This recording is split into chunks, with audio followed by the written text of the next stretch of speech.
Hello' students welcome to my class. এই ভিডিঅ'ত আমি আলোচনা কৰিম সম্ভাৱিতা অৰ্থাৎ পঞ্চদশ অধ্যায় 15 নম্বৰ চেপ্টাৰৰ আগৰ HSLC এক্সামিনেশ্যনবিলাকত কি কুৱেশ্যন আহিছিলে সেই কুৱেশ্যনবিলাক আমি এই ভিডিঅ'টোত আলোচনা কৰোঁ, যাতে তোমালোকে আহি থকা মেট্ৰিক এক্সামত তোমালোকৰ HSLC এক্সামিনেশ্যনত যাতে প্ৰস্তুতিৰ বাবে সহায় হয়। ঠিক আছে, তো আমি ষ্টাৰ্ট কৰোঁ আহা। প্ৰথমতে লৈছোঁ 2015ৰ HSLC পেপাৰখন। এইখন পেপাৰত ষ্টুডেণ্টছ এটা কুৱেশ্যন আহিছে অবজেক্টিভ টাইপ কুৱেশ্যনত। ইয়াত দিয়া আছে চোৱাচোন, এটা পাশা এবাৰ মাৰি পঠিয়ালে মৌলিক সংখ্যা পোৱাৰ সম্ভাৱিতা হ'ল, পাশা মানে লুডুগুটি ধৰি লোৱা, তো মৌলিক সংখ্যা পোৱাৰ সম্ভাৱিতাটো কি হ'ব? কুৱেশ্যনৰ আনচাৰকেইটা দিয়া আছে 1/6, 5/6, হাফ, 1/3 এইকেইটা দিয়া আছে। ঠিক আছে, তো আমি জানো যে লুডুগুটি এটাত মৌলিক সংখ্যা তিনিটা থাকে। কি থাকে? 2, 3 আৰু 5, 2, 3 and 5 এইকেইটা হ'ল মৌলিক সংখ্যা বা প্ৰাইম নাম্বাৰ। গতিকে 6টা সংখ্যাৰ ভিতৰত 3টা আছে মৌলিক সংখ্যা, তো তেন্তে মৌলিক সংখ্যা পোৱাৰ সম্ভাৱিতাটো হ'ব 3/6, ওপৰত 3 তলত 6। তো 3/6 যদি হয়, আমি যদি কটাকটি কৰোঁ তেনেহ'লে আনচাৰটো আমি কি পাম? হাফ পাম, 1/2। তাৰপিছত ষ্টুডেণ্টছ 2 মাৰ্কছৰ কুৱেশ্যনত আহিছে 2 নম্বৰীয়া প্ৰশ্নৰ উত্তৰ। এয়া প্ৰশ্নটোত কৈছে, এটা বাকচত 3টা নীলা, 2টা বগা আৰু 4টা ৰঙা মাৰ্বল আছে। যদি এটা মাৰ্বল যাদৃচ্ছিকভাৱে অনা হয় বা টনা হয়, তেন্তে সেইটো বগা হোৱাৰ সম্ভাৱিতা কি? তো ষ্টুডেণ্টছ আমি এই ধৰণে লিখি ল'ম। এটা কথা মনত ৰাখিব ষ্টুডেণ্টছ, সম্ভাৱিতা চেপ্টাৰটো একেবাৰে সহজ চেপ্টাৰ। ইয়াৰে প্ৰত্যেকটো কুৱেশ্যন তোমালোকে পাৰিবই লাগে, একেবাৰে সহজ। তো ইয়াতে প্ৰথমতে আমি ষ্টুডেণ্টছ এই ধৰণে লিখি ল'ম যে নীলা মাৰ্বল আছিলে 3টা, বগা মাৰ্বল আছিল 2টা, ৰঙা মাৰ্বল আছিল 4টা। মুঠ মাৰ্বল সদায় মুঠ উলিয়াই ল'বাই, কেইটা আছে বিভিন্ন ধৰণৰ বস্তুবিলাক, গোটেইকেইটা মুঠ কৰি ল'লোঁ, 9টা হৈ গ'ল। এতিয়া আমাক কৈছিলে সম্ভাৱিতা কাৰ লাগে? বগা মাৰ্বলৰ। বগা হোৱাৰ সম্ভাৱিতা কি সুধিছিলে? পিটোৱে সম্ভাৱিতা বুজায়, তো এতেকে পি বগা, অৰ্থাৎ বগা হোৱাৰ সম্ভাৱিতাটো মুঠ যিটো হয় সেইটো সদায় তলত লিখিবা। ঠিক আছে, মুঠ কিমান আছিলে? 9। 9টাৰ ভিতৰত কেইটা বগা আছে? বগা আছে 2টা, তো 2/9, একেবাৰে চিম্পল, এইটো হৈ গ'ল আনচাৰটো। এইবাৰ ষ্টুডেণ্টছ আমি 2016ৰ HSLC পেপাৰখন লৈছোঁ। এইখন পেপাৰ জেৰক্স পেপাৰ আছিলে, সেইকাৰণে ভালকৈ হয়তো তোমালোকে মনিব পৰা নাই, তথাপিও মই কৈ দিছোঁ। ইয়াত কৈছে 1 নম্বৰীয়া প্ৰশ্নত দিছে অবজেক্টিভ টাইপ কুৱেশ্যনত যে প্ৰথম 100টা স্বাভাৱিক সংখ্যাৰ পৰা এটা সংখ্যা লোৱা হ'ল, সংখ্যাটো 7ৰে বিভাজ্য হোৱাৰ সম্ভাৱিতা হ'ল, অৰ্থাৎ 7ৰে বিভাজ্য হোৱাৰ সম্ভাৱিতা উলিয়াব লাগে। কি সংখ্যা বুলি কৈছে? 1ৰ পৰা 100লৈকে যিকেইটা সংখ্যা আছে, প্ৰথম 100টা স্বাভাৱিক সংখ্যা মানে 1ৰ পৰা 1ৰ পৰা 100লৈ যিকেইটা সংখ্যা আছে, সেইকেইটা সংখ্যাৰ ভিতৰত যিকোনো এটা সংখ্যা তুমি বাছি ল'লা নোচোৱাকৈ, তো সেই সংখ্যাটো 7ৰে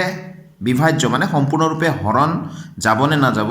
সেইটো তাৰ সম্ভাৱিতাটো আমি উলিয়াব লাগে। তো প্ৰথমতে আমি চাব লাগে যে 100লৈকে, 1ৰ পৰা 100লৈকে যিকেইটা সংখ্যা আছে, সেইকেইটা সংখ্যাৰ ভিতৰত 7ৰে বিভাজ্য হোৱা, 7ৰে সম্পূৰ্ণৰূপে হৰণ যোৱা কেইটা সংখ্যা আছে। যেনে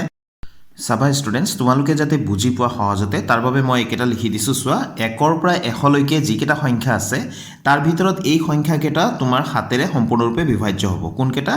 চোৱা, 7 × 7, 7 × 14, 7 × 21, 7 × 4 = 28, 7 × 5 = 35, হয়নে? 7 × 6 = 42, 7 × 7 = 49, 7 × 8 = 56, 7 × 9 = 63, 7 × 10 = 70, 7 × 11 = 77, 7 × 12 = 84, 7 × 13 = 91, 7 × 14 = 98। এইকেইটা সংখ্যা তোমাৰ 7ৰে সম্পূৰ্ণৰূপে বিভাজ্য হ'ব। কেইটা আছে চোৱাচোন ইয়াতে? 1, 2, 3, 4, 5, 6, 7, 8, 9, 10, 11, 12, 13, 14, অৰ্থাৎ 14টা আছে। কেইটা আছে? 14টা সংখ্যা আছে যিকেইটা 7ৰে বিভাজ্য হ'ব। কেইটাৰ ভিতৰত? 100টাৰ ভিতৰত। চাবা, আমি 100ৰ ভিতৰত যদি 14 পাওঁ, তেনেহ'লে 100 তলত আকৌ 14 এই ধৰণে লিখা যায় নে নাযায়? এইটো হৈ গ'ল সম্ভাৱিতা।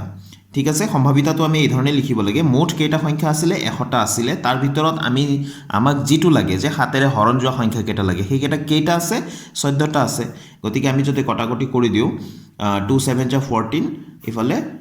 250 = 100, তো 7/50 হ'ব আনচাৰটো। তো ষ্টুডেণ্টছ ইয়াতে এই অপশ্যনটো আছে 7/50, তো 7/50টোৱে হৈ গ'ল শুদ্ধ আনচাৰ। প্ৰশ্নটো মই আকৌ এবাৰ পঢ়ি দিছোঁ, যিহেতু স্পষ্ট ভালকৈ অহা নাই। কৈছে যে ইয়াতে প্ৰথম 100টা স্বাভাৱিক সংখ্যাৰ পৰা এটা সংখ্যা লোৱা, মানে যিকোনো এটা সংখ্যা নোচোৱাকৈ ল'ব লাগে, সংখ্যাটো 7ৰে বিভাজ্য হোৱাৰ সম্ভাৱিতা হ'ল, আমি উলিয়াব লাগে। তো অপশ্যনটো হ'ব 7/50। কেনেকৈ হ'ব মই কৈয়ে দিলোঁ এইখন পেপাৰতে নেক্সট কুৱেশ্যনটো আহিছে চোৱা 144টা বল পেন থকা এক মুঠা বল পেনত 20টা বল পেন বেয়া আছে মানে 144টা 144টা বল পেন আছে তাতে 20টা বল পেন বেয়া তাৰমানে কেইটা ভাল আছে 124টা ভাল আছে আৰু 20টা বেয়া আছে 144টাৰ ভিতৰত বাকিবোৰ ভাল বুলি কৈছে নীলাই এটা কলম কিনিব যদিহে ই ভাল হয় তো ভাল হ'লেহে কিনিম নহয় জানো আৰু বেয়া হ'লে নিকিনে দোকানীয়ে যাদৃচ্ছিকভাৱে অৰ্থাৎ নোচোৱাকৈ যিকোনো এটা কলম আনিলে আৰু তাইক দিলে সম্ভাৱিতা কি যাতে তাই এইটো কিনে অৰ্থাৎ কলমটো ভাল হোৱাৰ সম্ভাৱিতাটো কি তাই এইটো নিকিনে অৰ্থাৎ কলমটো নোচোৱাকৈ যিহেতু আনিছিলে তে ভাল হোৱাৰ চান্স কিমান আছে আৰু বেয়া হোৱাৰ চান্স কিমান আছে তো ষ্টুডেণ্টছ আমি প্ৰথমতে এনেকৈ লিখি ল'ম আমাক দিয়া আছিলে প্ৰশ্নত যে মুঠ বল পেন আছে 144টা তাৰে বেয়া আছে 20টা এতেকে ভাল বল পেন আছে তো মুঠটোৰ পৰা বেয়াখিনি আমি উলিয়াই দিলোঁ মাইনাছ কৰি দিলোঁ 124টা হয়নে নিশ্চয় বুজি পাইছা তো এক নম্বৰত আছিলে যে সম্ভাৱিতা নিৰ্ণয় কৰা যে তাই এইটো কিনে তো এইটো কিনিব তেতিয়াহে যদিহে ভাল হয় পিটোৱে কি বুজায় সম্ভাৱিতা বুজায় সম্ভাৱিতা তাই এইটো কিনে অৰ্থাৎ তাইৰ কলমটো কিনাৰ সম্ভাৱিতা কিমান হ'ব তো কলমটো টোটেল কলম কিমান আছিলে মুঠ সদায় আমি তলত লিখিম 144টা আছে তাৰে ভিতৰত কিমানটা ভাল আছে তো ভাল আছে 124টা ঠিক আছে তো 124/144 144টাৰ ভিতৰত 124টা ভাল এতিয়া ষ্টুডেণ্টছ আমি 4ৰে কটাকটি কৰি দিওঁ যদি কটাকটি যায় কটাকটি কৰি দিলে ভাল 4ৰে কাটিম 4 3 গুণ 12 4 গুণ 4 31 বাৰ গুণ 4ৰে যদি 124ক যদি আমি ডিভাইড কৰোঁ 4ৰে আমি 31 পাম 144ক যদি আমি ডিভাইড কৰোঁ তো 4 3 জাৰ 12 2 থাকিব 24 হ'ব 24 হ'ব তো 4 6 জাৰ 24 তো 31/36 তো ইয়াৰ আনসাৰটো হৈ যাব 31/36 ঠিক আছে তো 2 নম্বৰটো আছে সম্ভাৱিতা তাই এইটো নিকিনে তাই নিকিনাৰ সম্ভাৱিতাটো কিমান হ'ব যেহেতু 144টা 144টা মুঠ বল পেন আছে তাৰে ভিতৰত বেয়া আছে 20টা তো এইখিনি 20/144 হৈ গ'ল ইয়াৰ আনসাৰটো আমি 4ৰে কটাকটি কৰি দিম 4 5 জাৰ 20 তো ইয়াতে 4ৰে 144ক ডিভাইড কৰিলে আগতে আমি পাইছোঁ 36 তো 5/36 তো এইখিনি হৈ গ'ল এই কুৱেশ্যনটোৰ আনসাৰ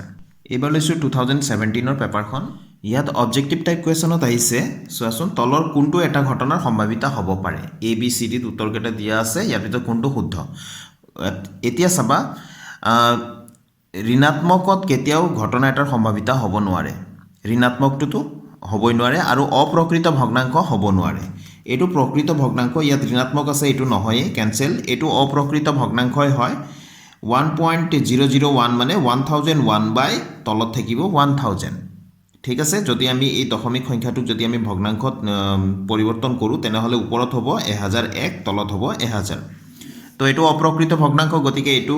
আমাৰ অশুদ্ধ এইটো কেনসেল হৈ গ'ল আৰু 3/2 মানেতো আমি জানোৱে ওপৰটো ডাঙৰ তলটো সৰু মানে লবটো যদি ডাঙৰ হৰটো যদি সৰু হয় এইটো অপ্ৰকৃত ভগ্নাংশ ঋণাত্মক হ'ব নোৱাৰে অপ্ৰকৃত ভগ্নাংশ ঘটনা এটাৰ সম্ভাৱিতা হ'ব নোৱাৰে গতিকে উত্তৰটো হৈ গ'ল আমাৰ এ অপচনটো 2/3 যিটো নেকি প্ৰকৃত ভগ্নাংশ এতিয়া 2 মাৰ্কছৰ কাৰণে কুৱেশ্যন এটা আছে যে এটা লুডু গুটি এবাৰ মাৰি পঠিওৱা হৈছে এটা মৌলিক সংখ্যা আৰু 2 আৰু 6ৰ মাজৰ এটা সংখ্যা পোৱাৰ সম্ভাৱিতা নিৰ্ণয় কৰা মানে এটা মৌলিক সংখ্যা পোৱাৰ সম্ভাৱিতা আৰু 2 আৰু 6ৰ মাজৰ যিকোনো এটা সংখ্যা পোৱাৰ সম্ভাৱিতা নিৰ্ণয় কৰিব লাগে এই দুটা কুৱেশ্যন একেবাৰে সহজ সম্ভাৱিতাত তোমালোকে সম্পূৰ্ণ মাৰ্কছ কেৰি কৰিব পাৰা সম্পূৰ্ণ মাৰ্কছ পাবা অকমান চালেই হৈ গ'ল একদম সহজ চেপ্টাৰ তো ষ্টুডেণ্টছ আমি এই ধৰণে লিখি ল'ম লুডু গুটিত থকা মুঠ সংখ্যা তো লুডু গুটিত আমি সকলোৱে জানো 1ৰ পৰা 6 লৈকে দাগ থাকে তাৰমানে 6টা সংখ্যা নহয় জানো তো 6টা কি থাকে 1 থাকে 2 3 4 5 6 এইকেইটা থাকে এইকেইটা মই বুজিবৰ কাৰণে লিখি দিছোঁ তোমালোকে নিলিখিলেও হ'ল লিখি দিলেও কোনো কথা নাই তো 1 নম্বৰত আমাক কৈছে যে লুডু গুটিত থকা মুঠ মৌলিক সংখ্যাৰ তাৰমানে সম্ভাৱিতা উলিয়াব দিছে সেইকাৰণে আমি ইয়াত লিখি লৈছোঁ লুডু গুটিত থকা মুঠ মৌলিক সংখ্যা কেইটা আছে 3টা আছে কি আছে মৌলিক সংখ্যা লুডু গুটিত মৌলিক সংখ্যাবোৰ হ'ল 2 3 আৰু 5 লুডু গুটিত থকা মৌলিক সংখ্যা হ'ল এইকেইটা 2 3 5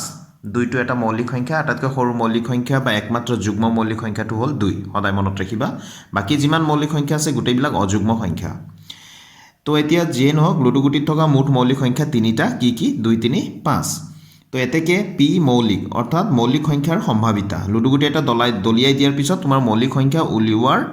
ওলোৱাৰ সম্ভাৱিতা কিমান হ'ব পাৰে তো 6টা সংখ্যাৰ ভিতৰত কেইটা মৌলিক সংখ্যা আছে 3টা গতিকে ওপৰত 3 লিখা তলত 6 লিখা মুঠটো সদায় আমি হৰতে লিখিম সদায় মনত ৰাখিবা মুঠ আমি সদায় হৰত লিখিম আৰু যেটো লাগে সদায় ওপৰত লিখিম ঠিক আছে তো 3 ৰে আমি কটাকটি কৰিম 3 1 জ 3 3 2 জ 6 তো আমি কিমান পালো হাফ পালো আনসাৰটো একে ধৰণে এতিয়া 2 নম্বৰটোত আছে 2 আৰু 6 ৰ মাজৰ সম্ভাৱিতাটো উলিয়াব লাগে তো 2 আৰু 6 ৰ মাজৰ সংখ্যা কেইটা আছে 3টা আছে কি আছে 2 আৰু 6 ৰ মাজৰ সংখ্যা কেইটা হৈ গ'ল 3 4 আৰু 5 3 4 and 5 একেটা হৈ গ'ল between 2 and 6 2 আৰু 6 ৰ মাজত থকা সংখ্যা কেইটা তো আমাৰ সম্ভাৱিতাটো কিমান হ'ব তেনেহলে 6টা সংখ্যাৰ ভিতৰত এই 3টা সংখ্যা কি 2 আৰু 6 2 আৰু 6 ৰ মাজত থাকে গতিকে ইয়াতো একেই হ'ব আনসাৰটো 3 1 জ 3 3 2 জ 6 ইয়াতো আমি কি পাম আনসাৰটো হাফ ঠিক আছে এবাৰ ষ্টুডেন্ট আমি লৈছো 2018 ৰ কোৱেশ্চনখন ইয়াত আহিছে অবজেক্টিভ টাইপ কোৱেশ্চনত যে ঘটনা ইৰ সম্ভাৱিতা প্লাস ঘটনা ই নহয়ৰ সম্ভাৱিতা হ'ব এটো আমি সকলোৱে জানো কিতাপৰে প্ৰশ্ন ডাইৰেক্ট হয়নে তো ঘটনা ইৰ সম্ভাৱিতা প্লাস ঘটনা ই নহয়ৰ সম্ভাৱিতা সদায় মনত ৰাখিবা 1 হয় তো বি অপচনটো শুদ্ধ ইয়াতে বি 1 দিয়া আছে গতিকে এই অপচনটো শুদ্ধ 2 নম্বৰীয়া মাৰ্কছৰ কাৰণে প্ৰশ্নটো দিয়া আছে ভালদৰে মিহলোৱা 52 তাজপাত থকা এজোৰ তাজপাতৰ পৰা এখন তাজপাত টানি লোৱা হ'ল তাজপাতখন ইস্কাপন হোৱাৰ সম্ভাৱিতা নিৰ্ণয় কৰা তো ষ্টুডেন্টস আমি প্ৰথমতে উল্লেখ কৰি ললো যে মুঠ তাজপাতৰ সংখ্যা 52 খন লিখিব পাৰা মুঠ তাজপাতৰ সংখ্যা 52 খন বা 52 লিখিলে হ'ল ইস্কাপন তাজপাতৰ সংখ্যা 13 ইস্কাপন মানে নিশ্চয় তোমালোকে বুজি পাইছা যে তাজপাত নিশ্চয় চিনি পোৱা তোমালোকে অকমান হলে কবাত হলে দেখিছা চাগে তাজপাত তো তাজপাতত 4 ধৰণৰ তাজপাত থাকে মুঠ 52 খন নহয় জানো ইয়াতে 4 ধৰণৰ মানে তাজপাত থাকে তো 4 ধৰণ প্ৰত্যেকৰে 13 খনকৈ থাকিব তো 4 13 গুণ 52 কি থাকে যেনেকৈ আমি গাঁৱলীয়া ভাষাত ক'লে লাল পান কলা পান এই ধৰণে আমি কওঁ তো ইয়াতে আমি ক'বলৈ গ'লে হৰটন ৰোহিতন ইস্কাপন চিৰিটন এই ধৰণৰ 4 ধৰণৰ থাকে হৰটন ৰোহিতন ইস্কাপন চিৰিটন এই 4 ধৰণৰ কাৰ্ড থাকিব ঠিক আছে তাজপাত থাকিব 4 ধৰণৰ তো প্ৰত্যেক ধৰণৰে 13 খনকৈ থাকিব তো 4 13 গুণ 52 মুঠ বুকখনত কিমান থাকিব 52 খন কাৰ্ড থাকে তো আমাক যিকোনো এখন ইস্কাপন লাগে তো 52 খনৰ ভিতৰত ইস্কাপন কেইটা আছে তো হেতু আমি ইয়াত লিখি দিলে হ'ল যে ইস্কাপন পোৱাৰ সম্ভাৱিতা 52 খনৰ ভিতৰত 13 খন আছে হয়নে গতিকে আমি এনেকৈ লিখিম ওপৰত 13 লিখিম যেটো লাগে আৰু তলত মুঠ সদায় লিখিম মই বাৰে বাৰে কৈ আহিছো গতিকে 13 1 জ 13 13 4 জ 52 তো আনসাৰটো হৈ যাব 1/4 এবাৰ ষ্টুডেন্টস আমি লৈছো 2019 ৰ পেপাৰখন ইয়াত অবজেক্টিভ টাইপ কোৱেশ্চনত আহিছে এটা অসম্ভৱ ঘটনাৰ সম্ভাৱিতা হ'ল একেবাৰে সহজ এটো অসম্ভৱ ঘটনাৰ সম্ভাৱিতা সদায় 0 মনত ৰাখিবা আৰু এটা নিশ্চিত ঘটনাৰ সম্ভাৱিতা সদায় 1 তো ইয়াতে অসম্ভৱ ঘটনাৰ সম্ভাৱিতা সুধিছে আমি কি লিখিম এই অপচনটো 0 এবাৰ 2 মাৰ্কছৰ বাবে কোৱেশ্চনটো আছে এখন মোনাত 3টা ৰঙা আৰু 5টা কলা ৰঙৰ বল আছে মোনাখনৰ পৰা এটা বল যাদৃচ্ছিকভাৱে টনা হ'ল অৰ্থাৎ নোচোৱাকে টনা হ'ল টনা বলটো ৰঙা হোৱাৰ সম্ভাৱিতা আৰু ৰঙা ৰঙৰ নোহোৱাৰ সম্ভাৱিতা কিমান তো দুটা কোৱেশ্চন আছে এ আৰু বি ৰঙা ৰঙৰ হোৱাৰ আৰু ৰঙা ৰঙৰ নোহোৱাৰ সম্ভাৱিতা কিমান বুলি সুধিছে তো আমি কৰো আহা তো ষ্টুডেন্টস আমি আগৰ কেইটাৰ দৰে ইয়াতো লিখি ললো ৰঙা বল 3টা কলা বল আছে 5টা তো মুঠ বল হৈ গ'ল 8টা এতেকে ৰঙা হোৱাৰ সম্ভাৱিতা যাদৃচ্ছিকভাৱে টনা হৈছে যেহেতু নোচোৱাকৈ এটা টনা হ'ল টানুতে ৰঙা হোৱাৰ সম্ভাৱিতানো কি হ'ব পি মানে সম্ভাৱিতা ৰঙা হোৱাৰ সম্ভাৱিতাটো আমি লিখিম মুঠ সদায় তলত লিখিম আৰু ৰঙা লাগে যেহেতু ৰঙা কেইটা আছে 3 তো 3/8 এইটো হৈ গ'ল শুদ্ধ আনসাৰটো এতিয়া পি অৰ্থাৎ সম্ভাৱিতা ৰঙা নহয় টানিলু নোচোৱাকৈ টানুতে ৰঙা নোহোৱাৰ সম্ভাৱিতা অৰ্থাৎ ৰঙা ওলাই নহাৰ সম্ভাৱিতাটো তো ৰঙা নহয় তেনেকুৱা বল কেইটা আছে মুঠ 8টা বল হয়নে তেনেকুৱা ৰঙা নহয় মানে কলা হয় তো কেইটা আছে 5টা আছে তো 5/8 এবাৰ ষ্টুডেন্টস 2020 ৰ কোৱেশ্চন পেপাৰখন লৈছো তো ইয়াত অবজেক্টিভ টাইপ কোৱেশ্চনত দিছে এটা পৰীক্ষাৰ সকলো প্ৰাথমিক ঘটনাৰ সম্ভাৱিতাৰ সমষ্টি হ'ল এটো কিতাপৰ পৰা ডাইৰেক্ট প্ৰশ্নটোৱে দিয়া আছে কিতাপৰ অনুশীলনীত আছে এটো তো এটো উত্তৰটো হ'ব অপচন এ 1 এটা পৰীক্ষাৰ সকলো প্ৰাথমিক ঘটনাৰ সম্ভাৱিতাৰ সমষ্টি হ'ল 1 ঠিক আছে এবাৰ আমি লৈছো 2 নম্বৰীয়া কোৱেশ্চনৰ কাৰণে ভালদৰে মিহলোৱা 52 খিলা থকা এজোৰ তাজপাতৰ পৰা তাজপাতৰ বুকখনক এযোৰ তাজপাত বুলি কয় এখিলা টানি উলিওৱা হ'ল তো এটা ৰঙা ৰঙৰ ৰজা হোৱাৰ সম্ভাৱিতা উলিয়াব লাগে এটা ইস্কাপন পোৱাৰ সম্ভাৱিতা নিৰ্ণয় কৰিব লাগে অকমান আগতে এই ধৰণৰ কোৱেশ্চন আমি কৰিছিলোঁ হয়নে আগৰবিলাকৰ দৰে আমি লিখি ললোঁ মুঠ তাজপাতৰ সংখ্যা 52খন মুঠ ৰঙা ৰঙৰ ৰজা কেইখন থাকে এতিয়া তোমালোকে চাবা 52খন তাজপাতৰ ভিতৰত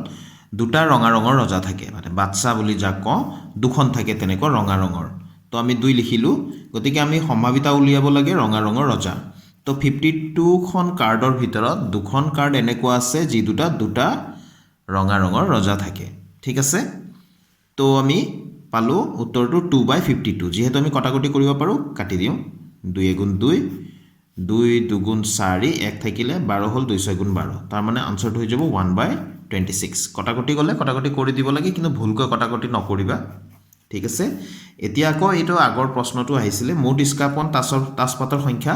তো ইস্কাপন তাজপাতৰ সংখ্যা থাকিব 13খন ঠিক আছে তো যিকোনো এটা ইস্কাপন পোৱাৰ সম্ভাৱিতা কিমান হ'ব 52খন তাজপাতৰ ভিতৰত 13খন ইস্কাপন পাত আছে তো 13 গুণ 13 13 4 গুণ 52 এটো হ'ব উত্তৰটো 1/4 এটো এটা উত্তৰ এটো এটা উত্তৰ তো এইখিনি আছিল আজিৰ ভিডিওটোত আশা কৰো তোমালোকে এই সহজ চেপ্টাৰটোৰ সম্পূৰ্ণ কোৱেশ্চন তোমালোকে